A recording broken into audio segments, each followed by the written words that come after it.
سہارے رب کے محبوب دانائے غیوب مالک رقاب امم فخر عرب و عجم والی کون و مکان سیاہ لا مکان سید انس و جاں سرور لالا رخاں نیر تاباں سر نشین مہوشاں ماہ خوباں شہنشاہ حسینہ تتمہ دوراں سر خیل زہرہ جمالاں جلوہ صبح ازل نور ذات لم یزل باعث تکوین عالم فخر آدم و بنی آدم نیر بطہا رازدار ما اوہا شاہد ما طغا صاحب علم نشرہ معصوم آمنہ احمد مجتبیٰ حضرت محمد مصطفیٰ صلی اللہ علیہ وسلم کے حضور ناز پہ اپنی عقیدتوں ارادتوں اور محبتوں کا خراج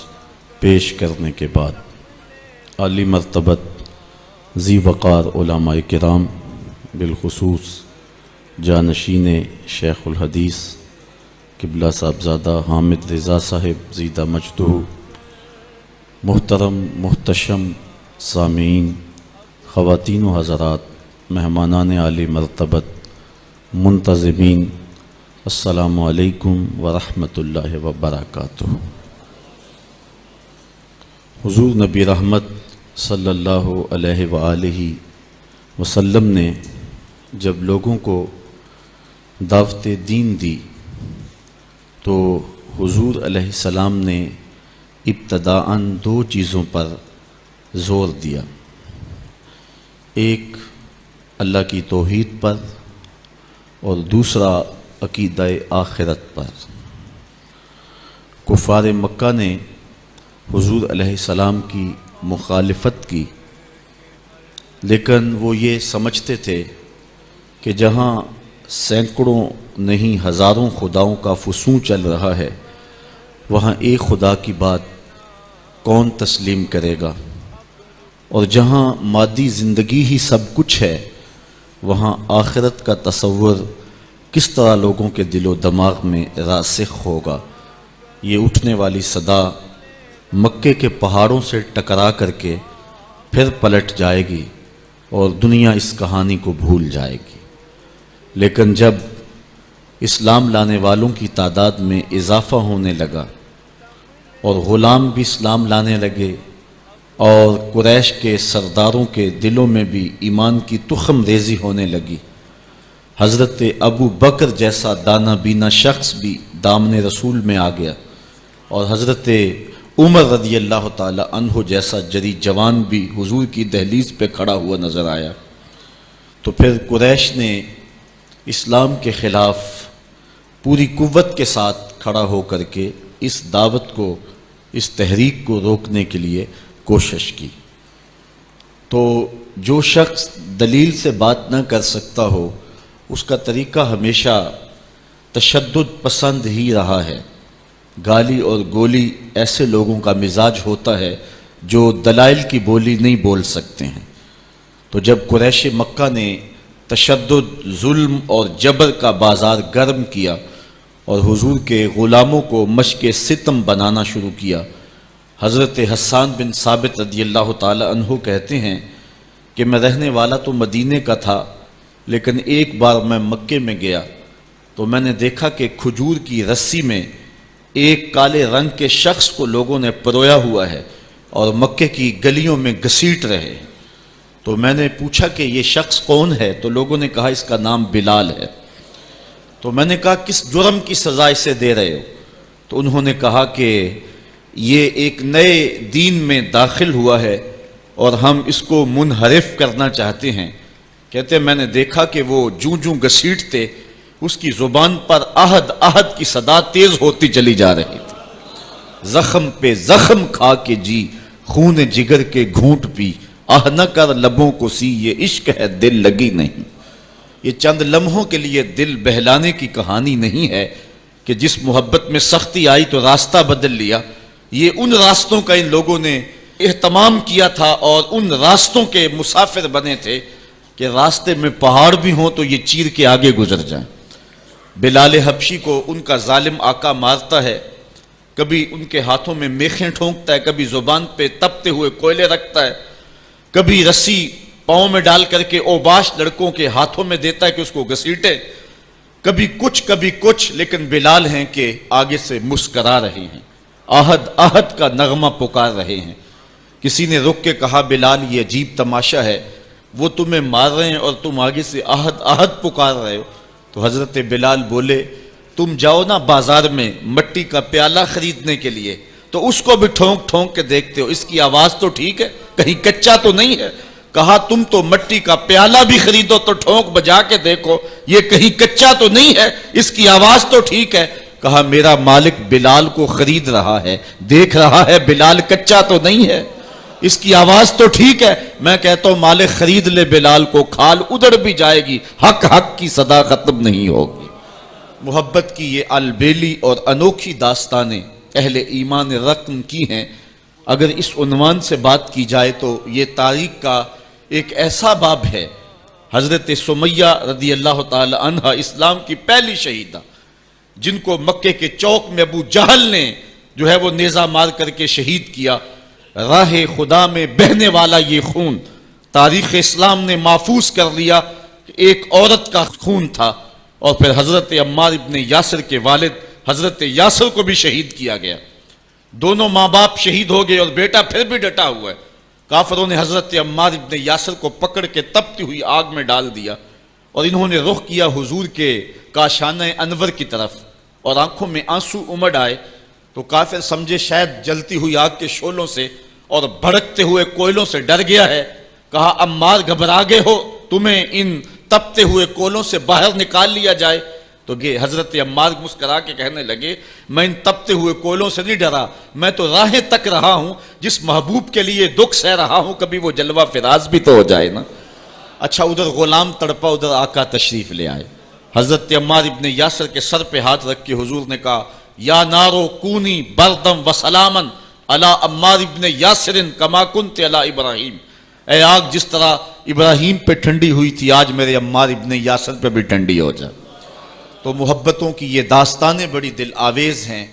تو اللہ تعالیٰ جل شانہ نے جب اپنے محبوب علیہ السلام کے غلاموں کے ساتھ یہ ہونے والے ظلم اور اس جبر کی رقم ہوتی داستان کو دیکھا تو سورۃ الفجر تب نازل ہوئی تھی۔ ایک طرف اہل ایمان کو تسلی دی کہ اگر تمہیں دکھوں میں مبتلا کیا گیا ہے تو کوئی نہیں، تم سے قبل بھی جو لوگ اس راستے کے مسافر ہوئے ہیں ان کو بھی انہی راہوں سے گزرنا پڑا ہے اور وہ بھی عظیمت کی یہ داستان رقم کرتے ہوئے آئے ہیں۔ انہوں نے بھی جو ہے وہ سولیوں پہ اور فصیلے دار پہ اپنے سروں کا چراغاں انہوں نے بھی کیا ہے اور راہ حق میں ہر دکھ اور ہر تکلیف انہوں نے سہی ہے، حتیٰ کہ زنجیروں نے ان کی ہڈیوں تک جو ہے وہ نشان چھوڑے لیکن پھر بھی وہ راہ حق سے منحرف نہیں ہوئے۔ ایک تو ان کو تسلی دی اور دوسری طرف قریش کو یہ بتلانا مقصود تھا کہ تم سے قبل بھی بڑے سرکش، بڑے نمرود، حامان، شداد اور بڑے ظالم اور جابر ہوئے ہیں، لیکن آج تم دیکھو کہ ان کا نشان بھی باقی نہیں رہا۔ اگر نشان باقی رہا ہے تو حق کا نشان ہی باقی رہا ہے۔ اس لیے سورۃ الفجر اس ماحول میں نازل ہوئی ہے جب کہ جو ہے وہ اسلام کے اوپر اور اہل ایمان کے اوپر سخت آزمائشیں تھیں اور سخت جو ہے ان کے اوپر تکلیف تھی۔ فجر کی قسم کھانے کا ایک مقصد تو یہ تھا کہ ان کفار کو یہ کہنا تھا کہ جس طرح فجر طلوع ہوتی ہے اور رات ختم ہو جاتی ہے، یہ زندگی بھی جو ہے جو تم گزار رہے ہو ختم ہوگی اور آخرت کی زندگی میں تم نے قدم رکھنا ہے اور صبح قیامت طلوع ہونے والی ہے۔ اور دوسری طرف اہل ایمان کو تسلی دینا مقصود تھا کہ راتیں جتنی بھی لمبی کیوں نہ ہوں پو تو پھٹتی ہے اور اجالے تو نکلتے ہیں، ایک وقت آئے گا کہ اسلام کا پھریرا دنیا کے اوپر لہراتا ہوا نظر آئے گا۔ آج کی قربانیاں کل کے لیے سکھوں کا سامان بن جائیں گی۔ ساغر صدیقی نے کیا کہا تھا کہ آج تو ہیں یہ جسم آلودہ گرد سفر، آج تو ہیں یہ جسم آلودہ گرد سفر، کل انہی جسموں پہ منزل پھول بھی برسائے گی۔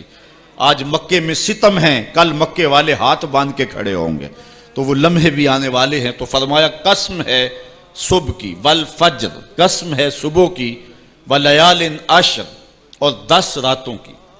10 راتوں سے مراد کیا ہے یہ ذوالحج کی 10 راتیں ہیں جو سال کی جو ہے وہ تمام راتوں سے یہ عشرہ جو ہے وہ افضل ترین عشرہ ہے۔ دوسرا قول ہے کہ یہ رمضان کے آخری عشرے کی راتیں ہیں۔ تیسرا قول یہ ہے کہ یہ محرم کی پہلی 10 راتیں۔ یہ 3 اقوال مفسرین نے بیان کیے ہیں۔ والشفع والوتر، اور قسم ہے جفت کی اور قسم ہے طاق کی۔ مفسرین نے اس پر تقریباً 36 اقوال پیش کیے ہیں، لیکن سب سے بہترین قول یہ ہے کہ جفت سے مراد مخلوق ہے اور طاق سے مراد رب تعالیٰ کی ذات ہے۔ خالق کی قسم اور مخلوق کی قسم۔ واللیل اذا یسر، اور رات کی قسم جب وہ پیٹھ پھیر کے چل دے۔ یہ قسمیں 5 فرمائیں، اور اس کے بعد فرمایا حل فی ذالک قسم الذی حجر، کیوں اس میں عقل مند کے لیے قسم ہوئی؟ یعنی یہ 5 چیزیں عقل مند کے لیے بطور قسم کافی ہیں، اور جو عاقل نہیں ہے اس کے لیے سارے زمانے کی بھی قسم اٹھا لی جائے تو اس کے لیے وہ بھی ناکافی ہے۔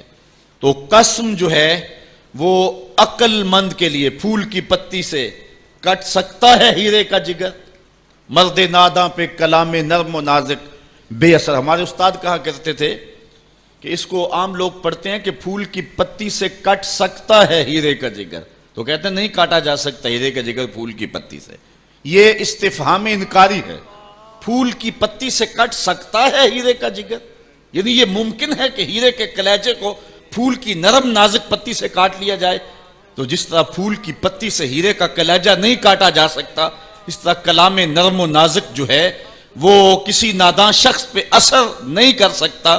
تو اللہ تعالیٰ فرماتا ہے کہ یہ جو قسمیں ہیں یہ عقل مند لوگوں کے لیے جو ہیں وہ نافع ہیں، اور جو بے وقوف ہیں، جو حماقت کے مارے ہوئے ہیں، ان کے لیے اس میں کوئی فائدہ نہیں۔ اسی لیے کہا گیا یُضِلُّ بِهِ کثیرا وَيَهْدِي بِهِ کثیرا۔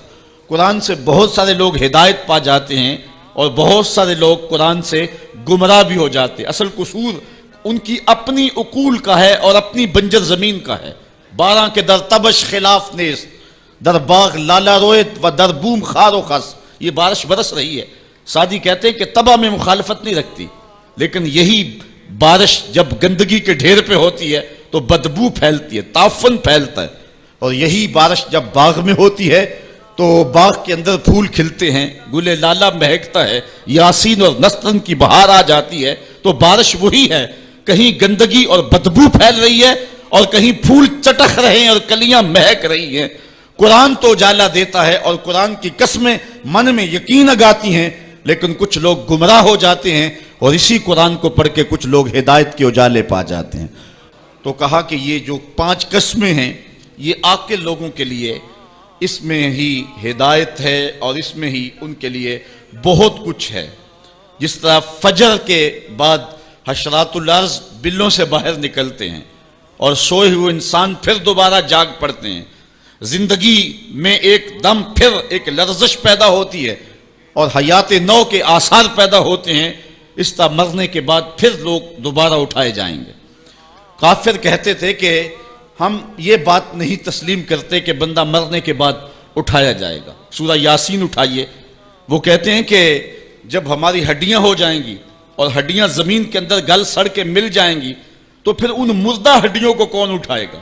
یہ نضر بن حارث نامی ایک شخص تھا جو قبرستان سے کوئی بوسیدہ ہڈی اٹھا لایا اور حضور کے سامنے اس ہڈی کو توڑتا ہے اور اس کے ذرے زمین پہ گرتے ہیں، کہتا ہے کہ ان ہڈیوں کو اٹھایا جائے گا جبکہ یہ بالکل جو ہے وہ ریزہ ریزہ ہو گئی۔ اللہ تعالیٰ قرآن مجید میں فرمایا کہ یہ کہتے ہیں کہ ان ہڈیوں کو کون دوبارہ زندہ کرے گا؟ تو اللہ تعالیٰ نے قرآن مجید کے اندر جو جواب دیا وہ بڑا خوبصورت ہے۔ یہ کہتے ہیں ان مردہ ہڈیوں کو کون دوبارہ زندگی دے گا؟ تو اللہ تعالیٰ نے جواب دیا کہ جب یہ ہڈیاں بھی نہیں تھی، جس رب نے اس وقت ہڈیوں کو بھی پیدا کر لیا تو ان کو جوڑنا اس کے لیے کون سا مشکل ہے؟ اللہ وہی رب جس نے ان ہڈیوں کو تخلیق کیا، نئے سرے سے ان کو پیدا کیا، تو اب ان کو جوڑ کر کے انسان کی شکل میں کھڑا کرنا اس کے لیے کوئی مشکل نہیں۔ روزانہ ہم موت کی آغوش میں چلے جاتے ہیں نیند کی صورت میں، لیکن پھر اٹھ کے زندگی کے اندر وہی توانائی، وہی حرارت اور وہی تیزی اور وہی جو ہے وہ نشاط پن، یہ حشر پہ دلیل ہے۔ تو کہا یہ قسمیں ہیں عاقل کے لیے۔ الم تر کیف فعل ربک بعاد۔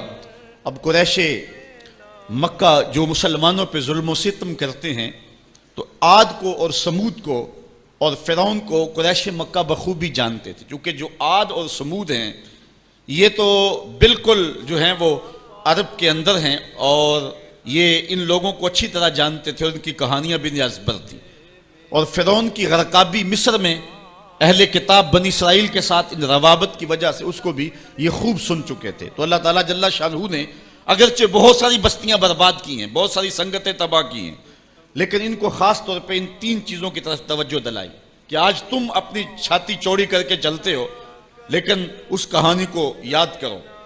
اللہ اکبر۔ الم تر کیف فعل ربک بعاد، کیا تم نے نہ دیکھا کہ تمہارے رب نے عاد کے ساتھ کیا سلوک کیا؟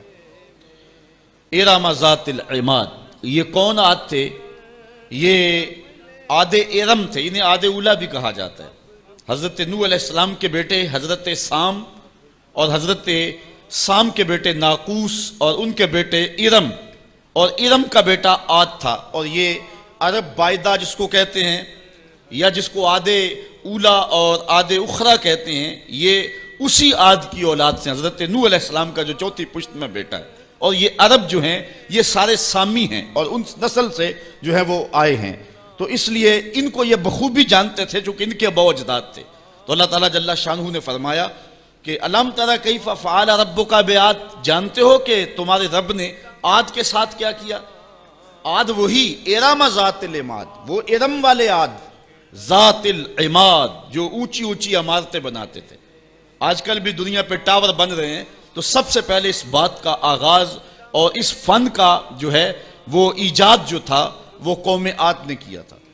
حضرت ہود علیہ السلام قوم عاد کی طرف نبی بن کر آئے اور انہوں نے ان کو سمجھایا کہ جو ہے وہ تم اللہ کی طرف آ جاؤ اور اپنی زندگی کے اندر اچھائیاں اور حسن پیدا کر لو، لیکن انہوں نے اللہ کے نبی کی ایک بات نہ مانی اور کہا کہ ہمارے یہ مضبوط قلعے اور یہ قصور اور عالی نصب عمارتیں تم ان کو نہیں دیکھ رہے، ان کی ہیبت کیا ہے؟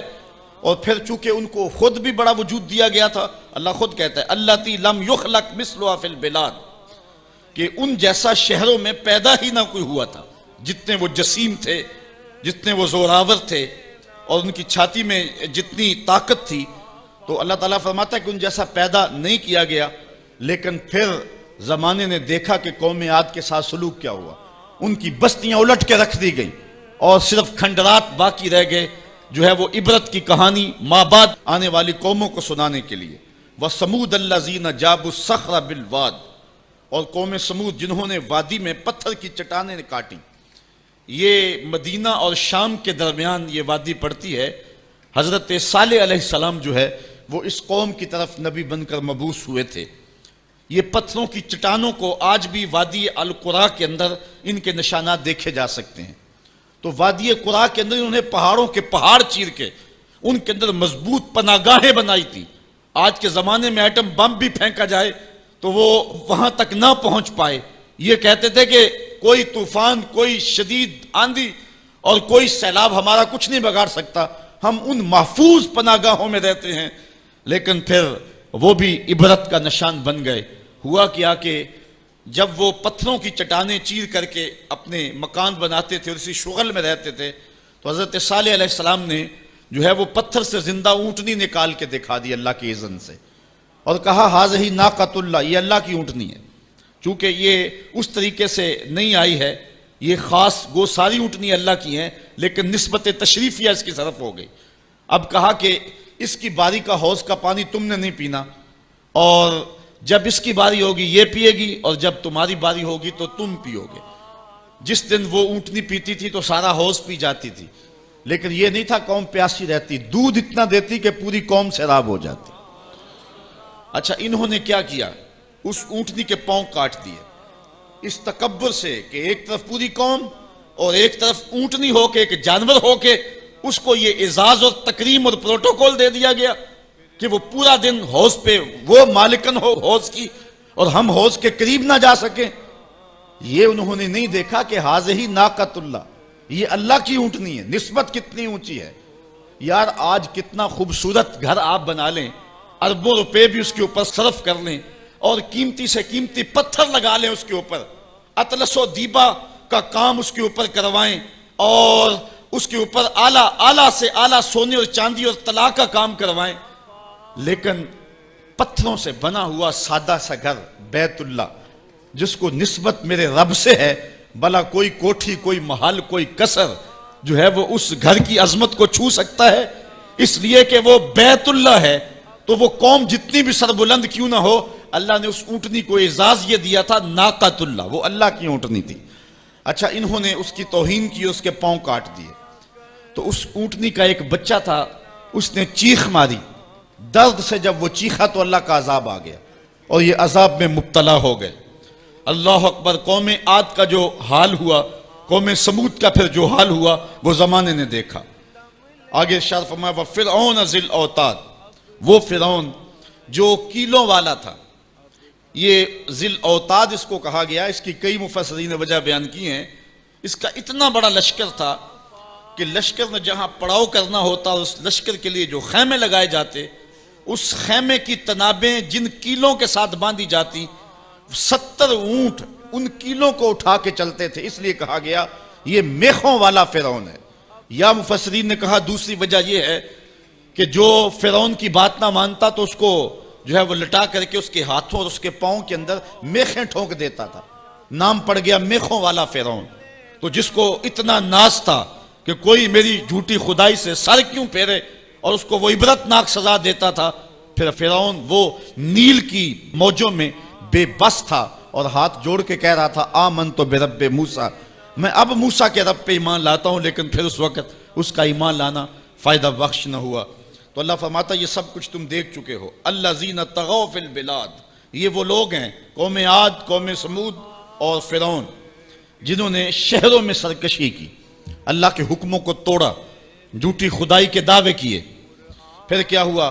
فَأَكْثَرُوا فِيهَا الْفَسَادِ، پھر انہوں نے بہت زیادہ فساد پھیلا دیا۔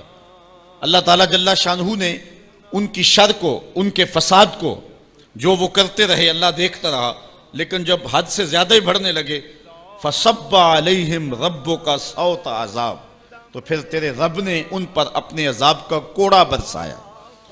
پھر جو ان کا حال ہوا، اللہ اکبر، اِنَّ رَبَّكَ لَبِالْمِرْصَادِ، بے شک تمہارے رب کی نظر سے کچھ غائب نہیں ہے، تمہارا رب تمہارے ایک ایک عمل کو، ایک ایک کرتوت کو دیکھ رہا ہے۔ اے قریش مکہ تم کیا ہو، تمہاری کیا حیثیت ہے؟ عاد و سمود کی بستیاں تمہارے رب نے الٹ کے رکھ دی، تمہارے رب نے فرعون جس کو جھوٹی خدائی کا گھمنڈ تھا لشکر سمیت نیل کی موجوں میں ڈبو دیا، تو کیا تم باقی رہو گے؟ اس لیے ان کہانیوں کو بیان کیا۔ فَصَبَّ عَلَيْهِمْ رَبُّكَ صَوْتَ عذاب إِنَّ رَبَّكَ لَبِالْمِرْصَادِ۔ یہ کہانی بیان کرنے کے بعد انسان کی ایک کج فکری پر اللہ تعالیٰ نے کتنی خوبصورت جو ہے وہ چیز ارشاد فرمائی۔ فَأَمَّا الْإِنسَانُ إِذَا مَا ابْتَلَاهُ رَبُّهُ فَأَكْرَمَهُ وَنَعَمَهُ فَيَقُولُ رَبِّي أَكْرَمَنِ۔ انسان کی فطرت ہے جب اللہ تعالیٰ اس کو رزق دیتا ہے، دولت کے دروازے اس کے لیے کھولتا ہے، اس کو جاہ و منصب ملتا ہے، اور یہ اللہ تعالیٰ اس کو جاہ و منصب دے کے، دولت دے کے، اس کو پیسہ روپیہ دے کے اس کی آزمائش کرتا ہے، لیکن اس کو آزمائش نہیں سمجھتا۔ فَيَقُولُ، وہ کہتا ہے ربی اکرمن، میرے رب نے مجھے عزت دی ہے، وہ اس کو عزت سمجھ لیتا ہے اور کہتا ہے کہ میں اللہ کا محبوب ہوں، مجھے اللہ پسند کرتا ہے تو اس لیے مجھے دولت دی ہے، ورنہ میں غربت کی چکی میں پس رہا ہوتا۔ وہ دولت کو جو ہے وہ عزت سمجھتا ہے، حالانکہ اللہ نے بطور آزمائش اس کو دولت دی ہے۔ جب کسی بندے کو پوچھا جائے نا بتا کیا حال ہے، تو اگر اس کے پاس دولت کے انبار، وہ کہتا ہے بڑا فضل ہے اللہ کا۔ اچھا کیا فضل ہے اللہ کا؟ تو تہجد کی نماز بھی پڑھنے لگ گیا؟ نہیں، میں تو 5 بھی نہیں پڑھتا۔ اچھا کیا فضل ہے کہ اللہ نے تجھے یہ کرم کر دیا کہ تیری زبان پہ جھوٹ نہیں آتا؟ نہیں، میں تو صبح و شام جھوٹ بولتا ہوں، ٹیکس بھی چوری کرتا ہوں، میں تو سب کچھ کرتا ہوں، تو پھر کیا فضل ہے؟ کہتا ہے مجھے دولت دے دی گئی۔ تو یہ انسان کی فطرت ہے کہ دولت جو مل جائے اس کو تو اس کو فضل الہی سمجھتا ہے، وہ ناجائز طریقے سے بھی لے تو اس کو بھی فضل سمجھتا ہے۔ کبھی آپ نے دیکھا ہوگا کہ سراسر کمائی حرام کی ہے، ناجائز فروشی کے ساتھ، رشوت کے ساتھ اور کیا کیا دھندے کے ساتھ اس نے جو ہے وہ دولت کمائی، اور عالی نصب کوٹھی بنا کے اوپر لکھ دیا ھذا من فضل ربی، یہ میرے رب کا فضل ہے۔ حالانکہ یہ تو قہر تھا، آزمائش تھی اس کے اوپر، لیکن وہ شیطان نے اس کو جس راستے پہ لگایا اور شیطانی دھندے کے ساتھ جو اس نے دولت کمائی، اس کو بھی یہ فضل ربی قرار دے رہا ہے اور سمجھتا ہے کہ واقعی میں رب کا فضل ہے. نہیں، اللہ فرماتا ہے ایسا نہیں ہے. یہ اس کی کج فکری ہے. فضل یہ نہیں ہے کہ کسی کو دولت دے دی جائے، فضل یہ ہے کسی کو تہجد کے سجدوں کی توفیق دے دی جائے. فضل یہ ہے کسی کے سینے کے اندر ایمان کا چراغاں کر دیا جائے. فضل یہ ہے کہ کوئی شخص جھوٹ بولنا چاہے بھی ایک غیبی طاقت زبان کو پکڑ لے، میرے بندے تو محمد عربی کا نوکر ہے اور محمد عربی صادق بھی تھا، امین بھی تھا، تو جھوٹ بولنا اچھا لگتا ہے تو وہ جھوٹ بولنا چاہے بھی تو نہ بول سکے. یہ ہے رب کا فضل، یہ ہے رب کی کرم نوازی اور یہ ہے رب کے رحم کا انداز. لیکن انسان کی کج فکری ہے. اللہ آزماتا ہے اس کو دولت دے کے، حالانکہ دولت کی آزمائش بہت ڈاڈی آزمائش ہے. حضرت عبداللہ ابن مبارک کہتے ہیں ہمیں غربت سے بھی آزمایا گیا اور دولت سے بھی آزمایا گیا. غربت کی آزمائش میں تو ہم پورے نکلے، لیکن دولت کی آزمائش میں ہم پورے نہ نکل سکے. یہ آزمائش زیادہ سخت آزمائش ہے. لیکن فیقول، بندہ کہتا ہے ربی اکرمن، میرے رب نے مجھے عزت دے دی. کوئی عہدہ مل جائے، کوئی شان و شوکت دنیا کی مل جائے، چاہے وہ اس کا ذریعہ کوئی بھی ہو، بندہ کہتا ہے جی فلاں پہ بڑا ہی اللہ کا فضل ہو گیا. یار ایک معمولی شخص تھا، گلی سے نکلا، اب دیکھو جو ہے وہ وزارت کا قلم دان تھامے ہوئے ہے، بڑا فضل ہوا. کیا فضل ہوا اس کے اوپر کہ اس نے جائز ناجائز ہر راستہ جو ہے وہ اختیار کیا اور رب کو قدم قدم پہ ناراض کیا، اور ہم اس کو فضل گردان رہے ہیں. کہا فضل نہیں ہے، یہ ڈاڈی آزمائش ہے. لیکن انسان کی کج فکری ہے، وہ اس کو فضل کہہ رہا ہے.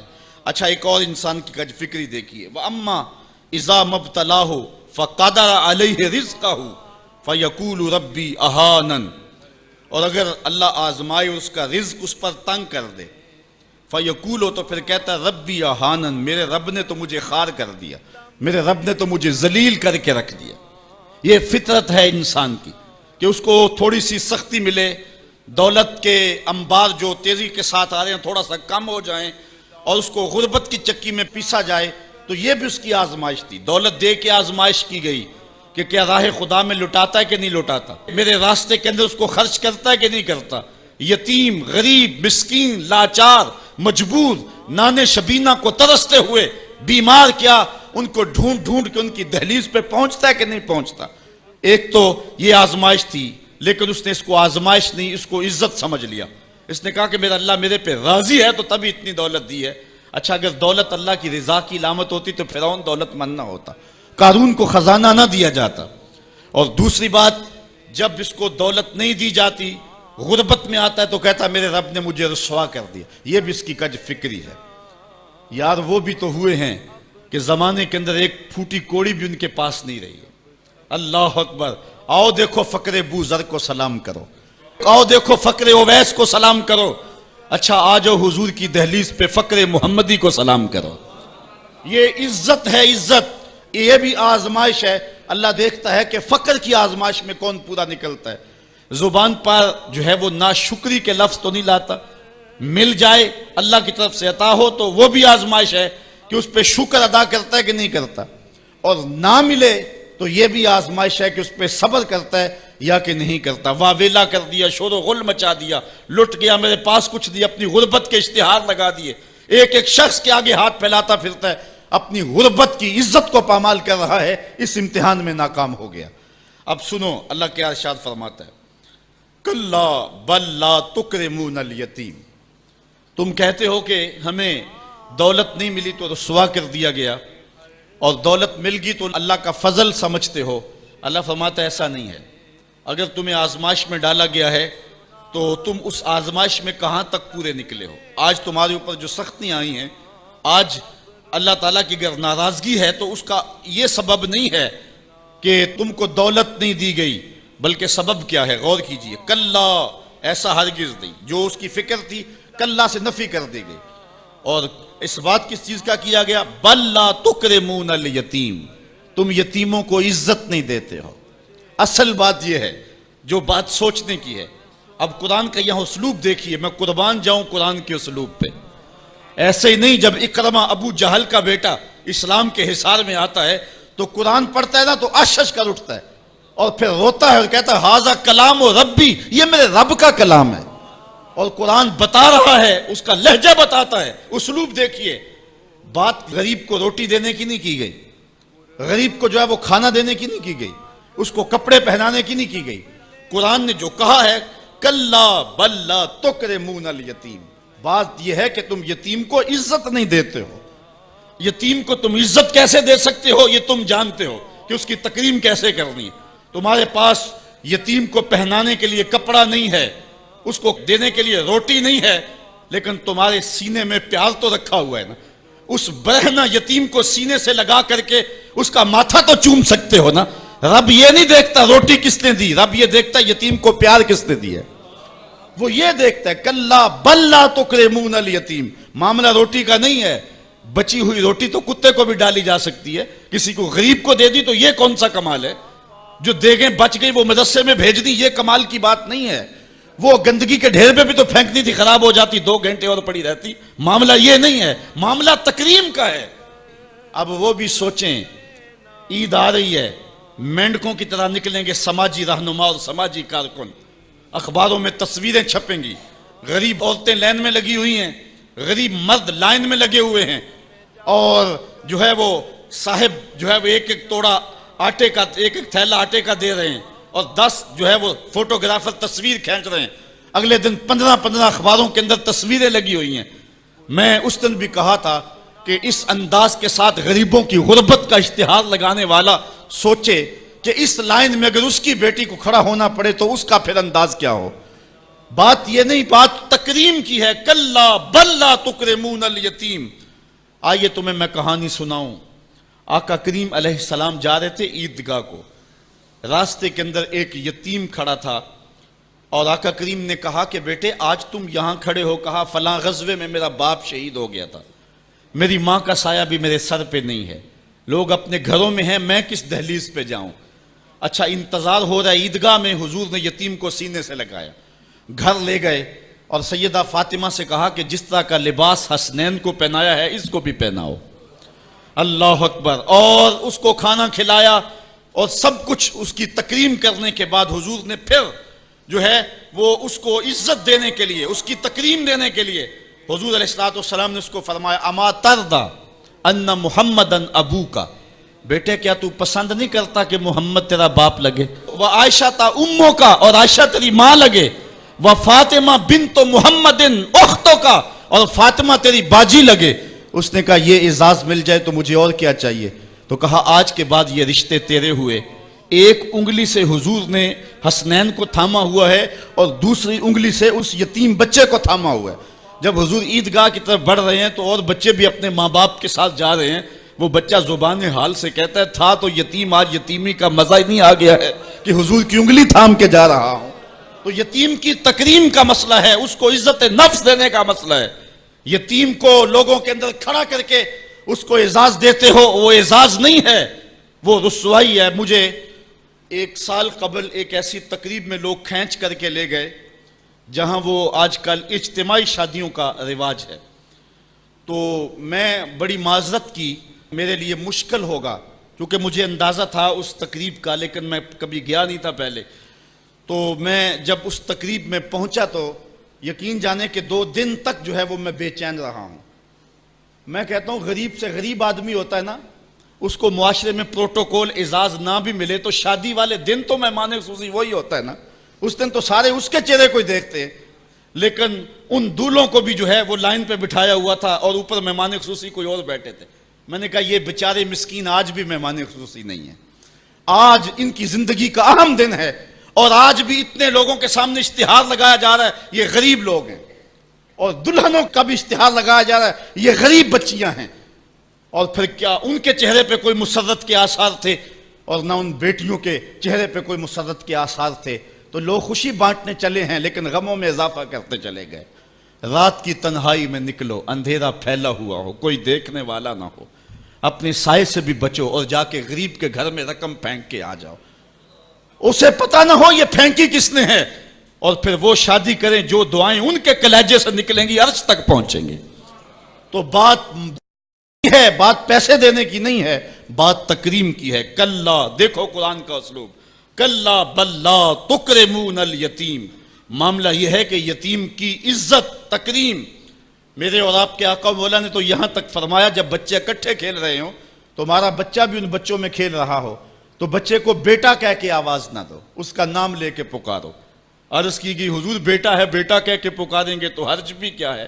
کہا تم نہیں جانتے، ہو سکتا ہے کہ وہاں کوئی یتیم بچہ بھی کھیل رہا ہو، اور جب یہ تم کہو گے تو تڑپ جائے گا، آج میرا باپ ہوتا تو مجھے بیٹا کہہ کے پکارتا، لیکن آج میں محروم ہوں۔ تو کہا مسئلہ یہ ہے، کلا بل لا تکرمون الیتیم ولا تحاضون علی طعام المسکین۔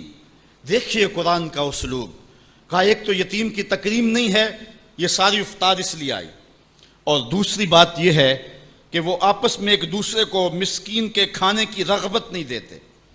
یعنی ایک شخص خود غریب ہے اور اتنی طاقت نہیں رکھتا کسی غریب کی پرورش کر سکے، وہ عہدہ برا نہیں ہو سکتا کہ اتنا کہ میں تو کچھ کر نہیں سکتا، کوئی بھوکے تڑپتے ہوئے غریب کو دیکھے خود نہ دے سکے، اللہ نے اسے زبان تو دی ہے، کسی امیر کی دہلیز پہ وہ نہیں جاتا یہ چلا جائے اور جا کے توجہ دلائے کہ میرے ہمسائیگی کے اندر ایک یتیم تڑپ رہا ہے، بیوہ کی بیٹیاں بوڑھی ہو رہی ہیں دہلیز پہ، اور وہ جا کے اپنے اعتبار پہ جو ہے ان کا انتظام کر دے۔ یہ ہے وَلَا تَحَاضُونَ عَلَىٰ طَعَامِ الْمِسْكِينِ۔ بلکہ رویہ کیا ہے؟ وَتَأْكُلُونَ التُّرَاثَ أَكْلًا لَمًّا، اور میراث کا مال تم ہپ ہپ کر کے کھاتے ہو، تمہیں پرواہ ہی نہیں ہے۔ بیٹیوں کا حق اہل عرب جو ہے وہ غصب کر لیتے تھے اور بیٹیوں کا حق نہیں دیتے تھے۔ وَتُحِبُّونَ الْمَالَ حُبًّا جَمًّا، اور دولت کی محبت رچ بس گئی ہے کلیجے کے اندر، دل کے اندر اتر گئی ہے، تڑپتے ہوئے لوگ بھی دیکھتے ہو لیکن تجوریوں کے منہ نہیں کھلتے ہیں۔ کلا، اللہ اکبر، اللہ فرماتا ہاں ہاں، اذا دکت الارض دکن دکا، وہ دن بھی آنے والا ہے جب زمین ٹکرا کے پاش پاش کر دی جائے گی۔ یہاں سید قطب نے حد کر دی، وہ کہتا ہے کہ یہاں جو لفظوں کا صوتی آہنگ ہے نا، وہ انسان کے دل میں ایک رعب پیدا کر دیتا ہے۔ ذرا قرآن کی آیت پڑھتے جائیں، میں تو قاری نہیں ہوں لیکن ذرا دیکھو کہ یہاں قرآن کے لفظوں کا رعب دل میں ہیبت پیدا کر دیتا ہے، رونگٹے کھڑے ہو جاتے ہیں۔ اللہ تعالیٰ یہ ساری کہانی بیان کر کے فرماتا ہے کہ وَتُحِبُّونَ الْمَالَ حُبًّا جَمًّا وَلَا تُحَاضُونَ عَلَىٰ طَعَامِ الْمِسْكِينِ وَتَأْكُلُونَ التُّرَاثَ أَكْلًا لَمًّا وَتُحِبُّونَ الْمَالَ حُبًّا جَمًّا۔ کلا کے اوپر جو رکھی گئی ہے مد، اس کا جو کھچاؤ ہے وہ دلوں کے اوپر، دلوں کی تاروں کو کھینچتا ہے۔ کلا اذا دکت الارض دکن دکا، اللہ فرماتا جب زمین پاش پاش کر کے رکھ دی جائے گی، وجاء ربک والملک صفا صفا، اور اللہ تعالیٰ اس شان سے ظہور فرمائے گا کہ فرشتے صفے باندھے کھڑے ہوں گے۔ وجیء یومئذ بجہنم، اور جہنم کو حاضر کیا جائے گا۔ فرمایا کہ 70,000 زنجیریں ڈال کر کے جہنم کو حشر کے میدان میں لایا جائے گا، ہر زنجیر کے ساتھ جو ہے وہ 70,000 فرشتے ہوں گے، اور عرش کی بائیں جانب جہنم کو لا کے رکھ دیا جائے گا، اس کے کھولنے کی آواز آ رہی ہوگی۔ راوی کہتا ہے کہ جب حضور علیہ السلام نے اس آیت کو تلاوت کیا تو حضور کے چہرے کا رنگ بدل گیا، اور عجیب حضور علیہ السلام کی حالت ہو گئی کہ حضور علیہ السلام کا لون متغیر ہو گیا۔ یہ لفظوں کا جو صوتی آہنگ ہے وہ کلیجے پھاڑ دینے والا ہے اور انسان کو گمراہیوں سے نکال کے ہدایت کے رستے پہ ڈالنے والا ہے۔ اللہ تعالیٰ ارشاد فرماتا ہے، ذرا پھر دیکھیے، کلا اذا دکت الارض دکن دکا وجاء ربک والملک صفا صفا وجیء یومئذ بجہنم۔ پھر جب اس دن جہنم کو سامنے لایا جائے گا پھر کیا ہوگا؟ انسانوں کے رونگٹے کھڑے ہوں گے، پھر ایک دم ماضی کی سکرین جو ہے وہ سامنے آئے گی، وہ برائیاں کی، وہ داد عیش دیے، وہ جو کچھ کیا سب کچھ سامنے آ جائے گا۔ یومئذ یتذکر الانسان، اس دن آدمی سوچے گا، وَأَنَّ لَهُ الذِّكْرَىٰ، اور اب سوچ کا وقت گزر چکا ہوگا۔ اس دن انسان کو بہت کچھ یاد آئے گا، اس وقت خیال کرے گا کاش میں یہ کر لیا ہوتا، میں یہ کر لیا ہوتا۔ وَأَنَّ لَهُ الذِّكْرَىٰ، اب اس کو سوچنے کا وقت کہاں، اب اس کا فائدہ کہاں؟ وہ گھڑیاں، وہ لمحے، وہ ساعتیں اب اس کے لیے حسرت کو بڑھانے والے ہوں گے۔ وقت پر کافی ہے ایک قطرہ بھی آب خوش ہنگام کا، جل گیا جب کھیت برسا می تو پھر کس کام کا۔ اس دن پھر بندہ سوچے گا۔ سنو قرآن کا آہنگ، یقولو یا لیتنی قدمت لحیاتی، وہ کہے گا کہ ہائے کسی طرح میں نے جیتے جی نیکی آگے بھیجی ہوتی. زندگی کو میں نے مقصد میں، مصرف میں، کسی کام میں اور کسی جو ہے وہ مقصد میں لگا دیا ہوتا، اور زندگی کا سرمایہ وہاں میں یہاں کے لیے بھیجا ہوتا. فَيَوْمَئِذٍ لَا يُعَذِّبُ عَذَابَهُ أَحَدٌ. اللہ تعالیٰ اس دن جو عذاب دے گا کبھی کسی نے ایسا عذاب دیا نہیں ہوگا جو وہ دے گا. اللہ اکبر. وَلَا يُوثِقُ وَثَاقَهُ أَحَدٌ. اور اس کا سا باندھنا کوئی نہیں باندھتا جس طرح کہ وہ باندھے گا. اچھا، جب جہنم کو حشر کے میدان میں لایا جائے گا تو عرش کی بائیں جانب جہنم کو رکھا جائے گا، اور اللہ تعالیٰ جل شانہ جو ہے وہ پورے قہر و جلال میں ہوگا. تو جو برے لوگ ہوں گے ان کا پتا تو پانی ہو ہی رہا ہوگا، وہ تو کہیں گے کہ یا لیتنی قدمت لحیاتی، لیکن جو نیکوکار ہیں ان کا دل بھی ڈول رہا ہوگا، کیونکہ بڑے خطرناک جو ہے وہ لمحے ہوں گے. ہمارے ایک ٹیچر ہوا کرتے تھے ریاضی کے، تو وہ بڑے جلالی ہوتے تھے. کبھی ہمارا ٹیسٹ لیتے نا تو دوسرے دن جب وہ آتے نا پیریڈ میں، تو باوجود پتا ہوتا کہ سوال ٹھیک ہم نے کیے ہوئے، بعد میں چیک بھی کیے ہوتے، لیکن جب وہ ڈنڈا لے کے داخل ہوتے تو سب کے پتے پانی ہوتے، پتہ نہیں کس کی جو ہے وہ کم بختی آ گئی ہے. اور پھر جب وہ اچانک جن لوگوں نے اچھے نمبر لیے ہوئے ہوتے ان کو الگ کرتے اور دوسروں کو الگ کرتے، پھر بھی سارے ڈر رہے ہوتے کہ پتہ نہیں یہ کدھر والے ہیں اور یہ کدھر والے ہیں. اور پھر جب کہتے بیٹا تمہیں شاباش، تو پھر جو مسرت ہوتی نا تو وہ پھر لفظوں میں بیان نہیں ہو سکتی ہے. اللہ تعالیٰ فرماتا ہے کہ اس دن پھر کیسا منظر ہوگا. ذرا غور کیجئے کہ جہنم سامنے ہے، اللہ پورے جلال پہ ہے، اور نیکوکار بھی بدکار بھی کھڑے ہیں، کلیجے سینے میں کانپ رہے ہیں. پھر اللہ تعالیٰ جو نیکوکاروں کا ان کو الگ کیا کر کے کہے گا، ایک نغمہ نہیں چھڑ جائے گا، یا ایتھا النفس المطمئنہ، اے مطمئن نفس، اے اطمینان والی جانو، ارجعی الی ربک، تم رب کی طرف آ جاؤ، تم اپنے رب کی طرف آ جاؤ، راضیۃ مرضیہ، اس حال میں تمہارا رب تم پہ راضی ہے اور تم اپنے رب پہ راضی ہو. یہاں مفسرین فرماتے ہیں کہ رب کا بندے پہ راضی ہونا یہ بھی بڑی بات ہے، لیکن بندے کا رب پہ راضی ہونا یہ بہت بہت بڑی بات ہے. بندہ تو راضی ہوتا ہی نہیں، بندہ تو دنیا پہ دیکھ لو راضی نہیں ہوتا، لیکن اس دن کیسا منظر ہوگا. بندے کے راضی کا انداز فی ظلال القرآن میں دیکھیے. یا ایتھا النفس المطمئنہ، المطمئنہ الی ربہا، المطمئنہ الی طریقہا، المطمئنہ الی قدر اللہ بہا، المطمئنہ فی السراء والضراء وفی البسط والقبض والمنع والعطاء.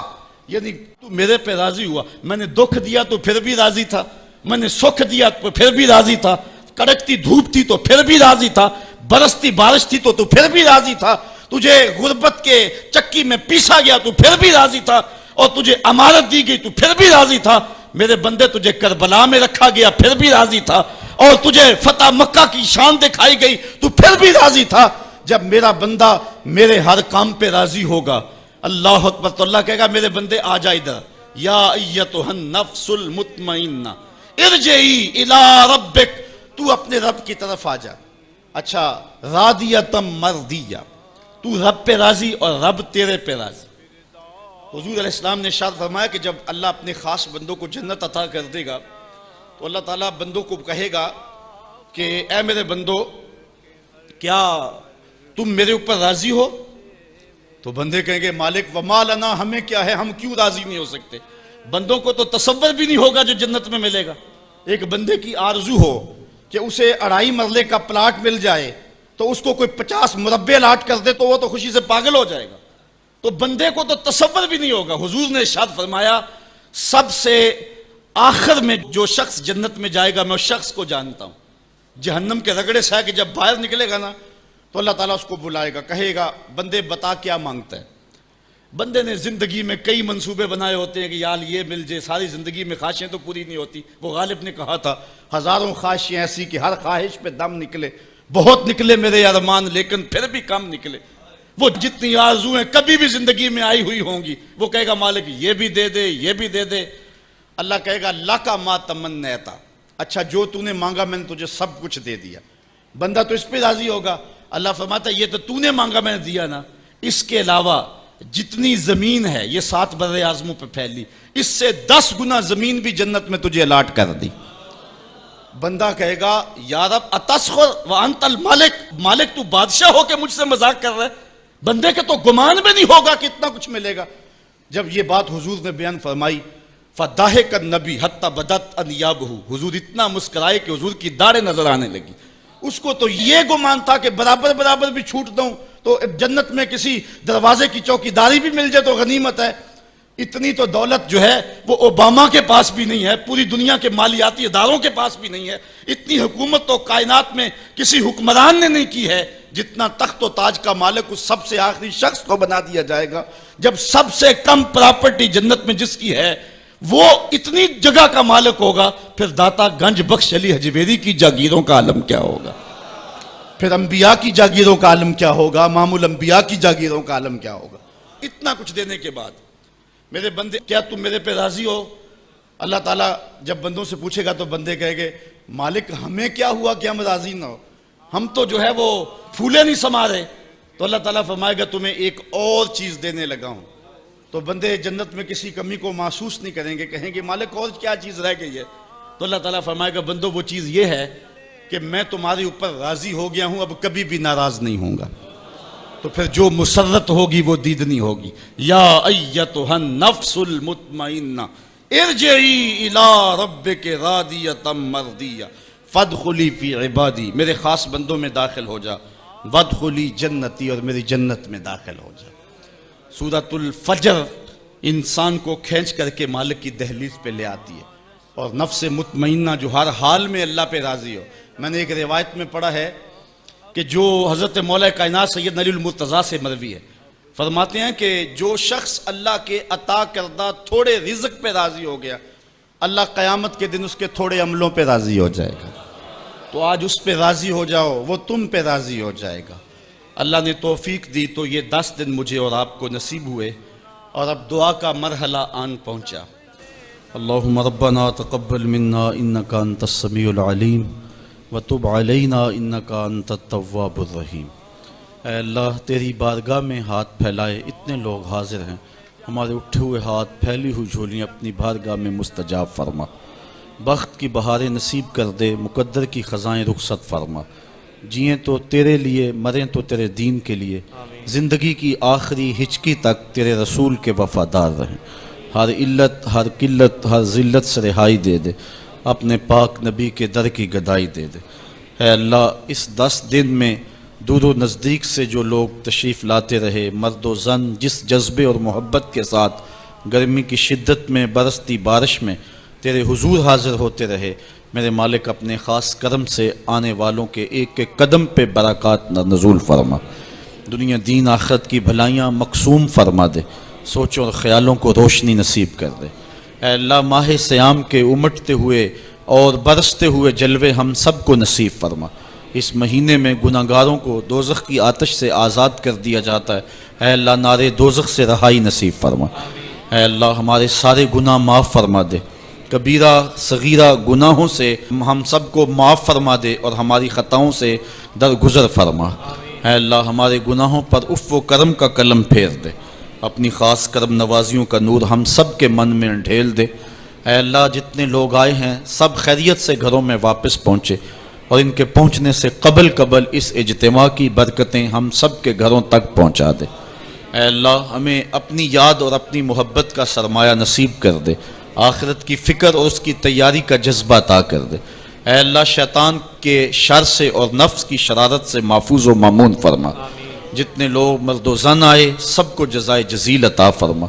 ہماری انتظامیہ اور محترم جناب عمران صاحب جنہوں نے ہمارے لیے عرصہ 10 سال سے یہ حال مختص کیا ہوا ہے، اور ہر ماہ یہاں پروگرام ہوتا ہے، بلکہ ان کا کہنا اگر مہینے میں آپ 2 بار بھی کرنا چاہیں تو یہ حال فی سبیل اللہ حاضر ہے۔ اے اللہ انہیں جزائے جزیل عطا فرما، اے اللہ ان کے رزق میں فراغی نصیب فرما، ان کے رفقائے کار ان کے عملے پہ جو ہمارے ساتھ شامل رہتے ہیں جزائے جزیل عطا فرما۔ اے اللہ جتنے لوگ ادارہ کے معاونین ہیں جو مالی تعاون فرماتے ہیں جہاں جہاں بھی موجود ہیں سب کو جزائے جزیل دے، سب کا راہ خدا میں دیا گیا مال حلال قبول فرما، اور اپنی خاص کرم نوازیوں کا نور ان سب کو نصیب فرما، سب کے گھروں میں خیر عطا فرما۔ اے اللہ انہیں اتنا عطا کر کے کبھی کوئی کمی نہ آنے پائے، دنیا دین کی بھلائیاں ہم سب کا مقسوم فرما دے۔ اے اللہ باران رحمت کا بار بار نزول فرما، اور اس ملک کو خوشحالیاں نصیب فرما، ہمیں نیک صالح جرأت مند قیادت نصیب فرما، امت مسلمہ کو کھویا ہوا وقار دے دے، بٹکے ہوئے آہو کو پھر سوئے حرم لے چل، اس شہر کے خوگر کو پھر وسعت صحرا دے، میں بلبل نالا ہوں اس اجڑے گلستان کا، تاثیر کا سائل ہوں محتاج کو داتا دے۔ اللہم اید الاسلام والمسلمین، اللہم عز الاسلام والمسلمین، یا ارحم الراحمین ارحم احوالنا۔ اے میرے مالک پاکستان کی خیر فرما، پاکستان کے حالات میں درستگی فرما، اے اللہ یہاں دہشت گردی کے امٹتے سیلاب دور فرما دے، اے میرے مالک کراچی، بلوچستان اور کشمیر کے حالات کو روشنی عطا کر دے، اے اللہ برما کے مجبور مقہور مسلمانوں کی مدد فرما، اے اللہ افغانستان کے اندر، عراق کے اندر جبر کی چکی میں پستے مسلمانوں کی مدد فرما، کابل، کندھار، قلعہ جنگی، دشت لیلہ، تورا بورا، تکریت، موصل، بغداد، القدس، کشمیر، غزہ، جہاں جہاں امت ظلم کی باہوں میں کشی کرا رہی ہے، حضور کی زلف پاک کا صدقہ سب کو نجات عطا فرما دے، امت مسلمہ کو کھویا ہوا وقار دے دے، اے اللہ غلبہ امت نصیب فرما، بھٹکے ہوئے آہو کو پھر سوئے حرم لے چل، اس شہر کے خوگر کو پھر وسعت صحرا دے۔ بہت سارے لوگوں نے دعاؤں کے لیے کہا، اے اللہ بیماروں کو شفا عطا فرما، جن کے اعزاء و اقربا اس دنیا سے چلے گئے مالک ان کو اپنی خاص کرم نوازیوں کے حصار میں رکھنا اور ان کی قبور کو منور فرما، اے اللہ ہمارے معاونین کے حال پہ رحم فرما، آنے والوں کو قدم قدم پہ برکت نصیب فرما، اور جو والدین اپنی بچیوں اور بچوں کے لیے اچھے رشتوں کے لیے سرگرداں ہیں، بہت سارے لوگوں نے دعاؤں کا کہا، اے اللہ ان کے لیے بہتر نیک اور صالح اسباب مہیا فرما دے، جن کی بچیاں سسرال میں پریشان ہیں، اے اللہ انہیں ہدایت عطا فرما، اور بچیوں کو اپنے گھروں میں سکون اور طمانینت نصیب فرما، جن لوگوں کی اس دواجی زندگی میں تلخیاں ہیں، اے اللہ حضور علیہ الصلوۃ والسلام کے لعاب کا صدقہ ان کی زندگیوں کے اندر مٹھاس پیدا فرما دے، اے اللہ جو بے اولاد ہے ان کی گودیں اولاد سے ہری کر دیں، جنہیں اولاد نرینہ نصیب نہیں انہیں اولاد نرینہ بخش دے، پریشان حالوں کو اپنے کرم سے مالا مال فرما دے، دنیا دین آخرت کی بھلائیاں مقسوم فرما